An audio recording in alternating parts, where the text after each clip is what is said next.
اعوذ باللہ من الشیطان الرجیم، پناہ مانگتا ہوں میں اللہ کی شیطان مردود سے۔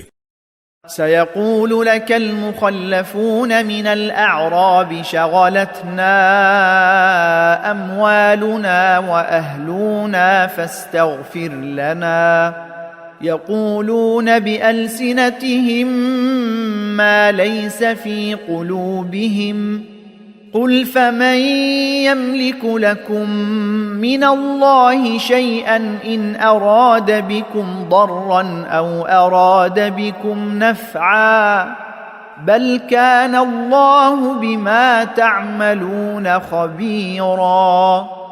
اے نبی، جو گنوار پیچھے رہ گئے وہ تم سے کہیں گے کہ ہم کو ہمارے مال اور اہل و عیال نے روک رکھا تھا، سو آپ ہمارے لیے اللہ سے بخشش مانگیں۔ یہ لوگ اپنی زبان سے وہ بات کہتے ہیں جو ان کے دل میں نہیں ہے۔ کہہ دو کہ اگر اللہ تم لوگوں کو نقصان پہنچانا چاہے یا تمہیں فائدہ پہنچانے کا ارادہ فرمائے تو کون ہے جو اس کے سامنے تمہارے لیے کسی بات کا کچھ اختیار رکھے؟ کوئی نہیں، بلکہ جو کچھ تم کرتے ہو اللہ اس سے واقف ہے۔ بل ظننتم أن لن ينقلب الرسول والمؤمنون إلى أهليهم أبدا وزين ذلك في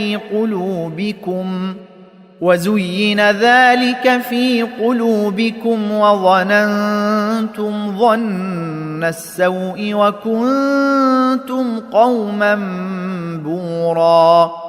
بات یہ ہے کہ تم لوگ یہ سمجھ بیٹھے تھے کہ پیغمبر اور مومن اپنے اہل و عیال میں کبھی لوٹ کر آنے ہی کے نہیں، اور یہی بات تمہارے دلوں کو اچھی معلوم ہوئی اور اسی وجہ سے تم نے برے برے خیال کیے اور آخر کار تم ہلاکت میں پڑ گئے۔ وَمَن لَّمْ يُؤْمِن بِاللَّهِ وَرَسُولِهِ فَإِنَّا أَعْتَدْنَا لِلْكَافِرِينَ سَعِيرًا۔ اور جو شخص اللہ پر اور اس کے پیغمبر پر ایمان نہ لائے تو ہم نے ایسے کافروں کے لیے آگ تیار کر رکھی ہے۔ وَلِلَّهِ مُلْكُ السَّمَاوَاتِ وَالْأَرْضِ يَغْفِرُ لِمَن يَشَاءُ وَيُعَذِّبُ مَن يَشَاءُ وَكَانَ اللَّهُ غَفُورًا رَّحِيمًا۔